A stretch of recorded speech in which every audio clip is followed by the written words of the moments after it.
کہ اگر ہم پولیس والوں پر حملہ کریں گے یا دھرنا دیں گے یا پولیس والوں پر پتھراؤ کریں گے یا ان پر لاٹھیاں برسائیں گے تو اس کے جواب میں ہماری جان جا سکتی ہے، ہم پر مقدمات ہو سکتے ہیں، ہمارے گھر والوں کی زندگیاں خطرے میں پڑ سکتی ہیں۔ اس کے باوجود انہوں نے یہ قدم اٹھائے ہیں، تو کارکنان اگر اتنے بہادر ہو سکتے ہیں تو یہ کیسے ہو سکتا ہے کہ سعد رضوی صاحب اپنے تشدد کے خوف سے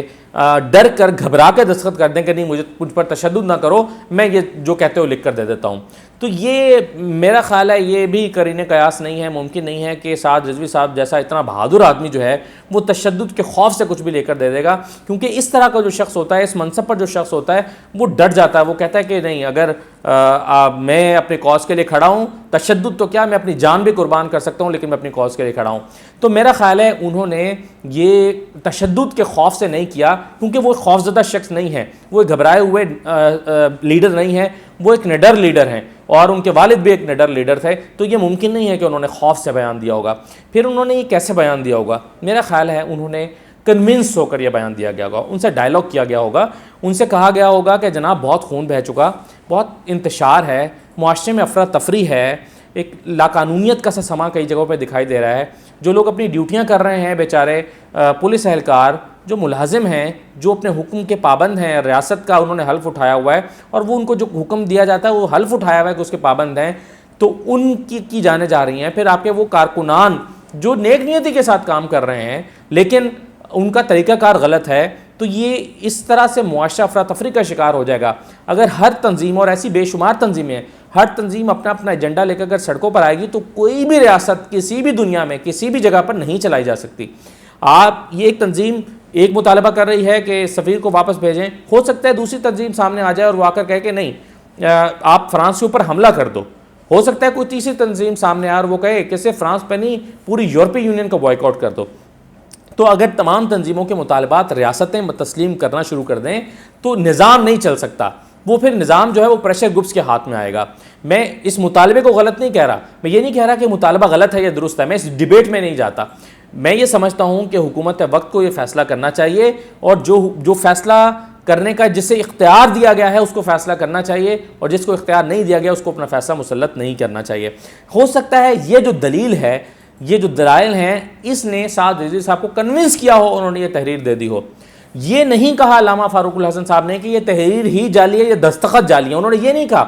کیونکہ انہوں نے یقیناً دستخط میچ کر کے یہ سٹیٹمنٹ دیا کہ جی زبردستی بیان لیا ہے یا ان سے خالی کاغذ پر دستخط کروائے ہیں۔ اس لیے اس کا مطلب یہ ہے کہ علامہ فاروق الحسن صاحب جو ہیں وہ دستخط کو تو صحیح قرار دے رہے ہیں لیکن وہ یہ سمجھتے ہیں کہ جن حالات میں یہ سٹیٹمنٹ لی گئی ہے وہ درست نہیں ہے، وہ حالات جو ہیں وہ ان کے لیے مجبوری میں بنائے گئے ہوں گے۔ تو اس پر میں نے اپنی کچھ گزارشات آپ کو پیش کر دی ہیں کہ سعد رضوی صاحب ڈرپوک نہیں ہو سکتے، اتنا بڑا شخص، اتنے بڑے باپ کا بیٹا، وہ ڈرپوک نہیں ہو سکتا، تو ڈر کے یا تشدد سے گھبرا کے تو وہ دستخط نہیں کر سکتے ایسی کسی تحریر پر، اور اسی طرح سے ان کو جو ہے وہ دھوکے سے بھی دستخط نہیں کرائے جا سکتے۔ اور پھر یہ اس لیے بھی نہیں ہو سکتا کہ جب کل کو وہ باہر آئیں گے تو وہ آ کر کہہ دیں گے، اگر سٹیٹمنٹ دے دیں گے کہ جی مجھ سے زبردستی کا سادہ کاغذ پر دستخط کرا لیے گئے، یا وہ یہ کہہ دیں گے کہ مجھ پر تشدد کیا گیا تھا، تو ظاہر ہے ریاستی اداروں کی بہت سبکی ہوگی، تو ریاستی ادارے جو ہیں وہ یہ سبکی اٹھانے کے متحمل نہیں ہو سکتے کہ وہ اپنے اوپر یہ الزام لیں کہ جی مجھ پر تو تشدد کیا گیا، اور اگر یہ ہوا تو پھر اس کے ریاستی ادارے جانتے ہیں کہ اگر کل کو وہ یہ بیان دیں گے کہ مجھ پر تشدد ہوا تو ان سے محبت کرنے والے پھر ایک دفعہ ایگریشن میں آ جائیں گے اور پھر حالات خراب ہو سکتے ہیں، تو اس لیے ان پر تشدد کی حماقت کوئی نہیں کر سکتا۔ کنونس کیا جا سکتا ہے، انہیں میرا خیال ہے کنونس کیا گیا ہوگا، سمجھایا گیا ہوگا، اور انہوں نے کنونس ہو کر جو ہے وہ یہ دستخط کیے ہوں گے۔ اب آپ دیکھیے کہ ایک ڈیبیٹ اس میں یہ ہو سکتی ہے کہ ہم ایک مطالبہ کر رہے ہیں فرانس کے سفیر کی واپسی کا، اب فرانس کے سفیر کو واپس بھیجنے کا جو معاملہ ہے بالکل ٹھیک ہے، مجھے اس پہ کوئی جو ہے وہ مطالبے سے جو ہے، اور پھر اس کے جواب میں اگر یہ دلیل دی جائے کہ جناب آپ صرف ڈالرز کی خاطر کہ جی پورا یورپی یونین ہمارا بوائک آؤٹ کر دے گا، اور یورپی یونین کے بوائک آؤٹ کرنے سے ہماری ٹریڈ متاثر ہوگی، ہماری ریمیٹنسز متاثر ہو جائیں گی، ہم معاشی طور پر ہمیں نقصان ہوگا، تو ڈالرز کی کوئی اہمیت نہیں ہے حرمت رسول پر۔ بالکل صحیح ہے، میں بھی اس بات پہ کنونسڈ ہوں کہ ڈالرز کی کوئی امپورٹنٹ نہیں ہے، ٹریڈ کی کوئی امپورٹنٹ نہیں ہے، حرمت رسول امپورٹنٹ ہے۔ لیکن اس میں دوسرا نقطہ یہ ہے کہ ایسا کرنے سے چلیں ٹریڈ تو بند ہو گئی، کوئی مسئلہ نہیں، میں نے پہلے بھی کہا ٹریڈ بند ہو جائے گی، کوئی مسئلہ نہیں ہے، لیکن اس سے امپیکٹ کیا ہوگا کیا یورپی یونین کو بھی معاشی طور پر بہت نقصان ہوگا اور وہ گھٹنے ٹیک دیں گے اور وہ کہیں گے نہیں نہیں یہ تو بڑا غلط فیصلہ ہو گیا، تو آئیے عمران خان، آئیے پاکستان، ہم آپ کے ساتھ بیٹھ کر بات کرتے ہیں، کیونکہ آپ نے جب ہمارا سفیر واپس کیا ہے تو اس سے ہماری ٹریڈ بہت نقصان ہو گیا، ہمارا ملک تو دیوالیہ ہونے پر آ جائے گا۔ اس بات کا کوئی امکان موجود نہیں ہے، کیونکہ ان کی پروڈکٹس جو پاکستان میں آتی ہیں ان کی ٹوٹل اکانومی کا عشر عشیر بھی نہیں ہے۔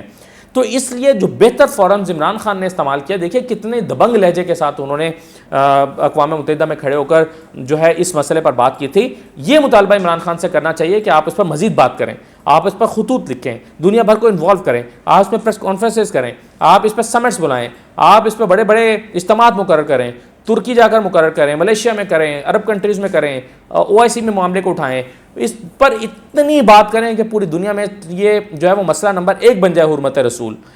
تو یہ چیزیں جو ہیں وہ میرا خیال ہے صحیح راستہ ہوگا کرنے کا۔ اور دوسری بات یہ ہے کہ ریاستوں کا معاملہ یہ ہے، اب تحریک لبیک کے پاس ایک آپشن موجود ہے کہ اگر ان کو بین کر دیا گیا ہے، وہ پرامن شہری ہونے کا ثبوت دیں، ایک اور تنظیم بنائیں یا اسی تنظیم کو ان بین کروائیں، اس کو جو ہے وہ اس کی اجازت لیں عدالتوں سے، اور پھر اپنی طاقت کو اتنا مضبوط کریں کہ کل کو حکومت میں آئیں، اختیار لیں۔ جب ان کے پاس فیصلہ کرنے کا اختیار ہوگا تو پھر چاہے تو وہ فرانس کے سفیر کو واپس بھیجیں، چاہے یورپ کے تمام ممالک کے سفیر کو واپس بھیجیں، اور چاہیں تو کسی ملک پر، فرانس پر جو ہے وہ اگر وہ مناسب سمجھیں تو اس کو اور طریقے سے ڈیل کریں، حملہ کر دیں۔ یہ ان کے پاس اختیار ہوگا کل کو جب ان کی حکومت ہوگی، اور مجھے یقین ہے جب تحریک لبیک کی اگر حکومت ہوگی تو ان کے زمانے میں جو دوسرے پریشر گروپس آ کر اپنے اپنے مطالبات لے کر یا اپنی چیزیں لے کر سڑکوں پر نکل آئیں گے تو وہ ان کی ان باتوں کو تسلیم نہیں کریں گے اور کہیں گے کہ ہمارے پاس اختیار ہے اس وقت، ہم حکومت میں، تو ہمیں فیصلہ کرنے دیجیے۔ تو ریاستیں، نظام ایسے ہی چلتا ہے اور ایسے ہی چلنا چاہیے۔ تو یہ جو میں نے ایک تجزیہ آپ کے ساتھ پیش کیا ہے کہ علامہ سعد رضوی صاحب پر کیا تشدد ہوا ہے، تو میں نے آپ کو اپنے کچھ دلائل پیش کیے ہیں، اور آخر میں آپ کو خبر بھی دے دیتا ہوں کہ جتنے سورسز سے میں نے چیک کیا ہے ایز اے جرنلسٹ اپنے سورسز سے، تو میرے پاس یہ خبر ہے کہ سعد رضوی صاحب پر تشدد نہیں ہوا، اور ان پر تشدد کرنے کا سوال ہی پیدا نہیں ہوتا۔ تو یہ میری خبر ہے جو میں نے آخر میں آپ کے ساتھ شیئر کی ہے۔ اپنی دعاؤں میں یاد رکھیے گا۔ اللہ تعالی ہم سب کو حرمت رسول کا سپاہی بننے کی توفیق عطا کرے، اور اللہ تعالی ہم سب کو یہ توفیق دے کہ ہم اللہ کے رسول کی خاطر جو ہے وہ سب سے آگے کھڑے ہوں اس جنگ میں، لیکن جنگ کو لڑنے کا صحیح طریقہ اور صحیح سمجھ اللہ تعالی ہمیں جو ہے وہ عطا کرے۔ مجھے اجازت دیجیے، اللہ حافظ۔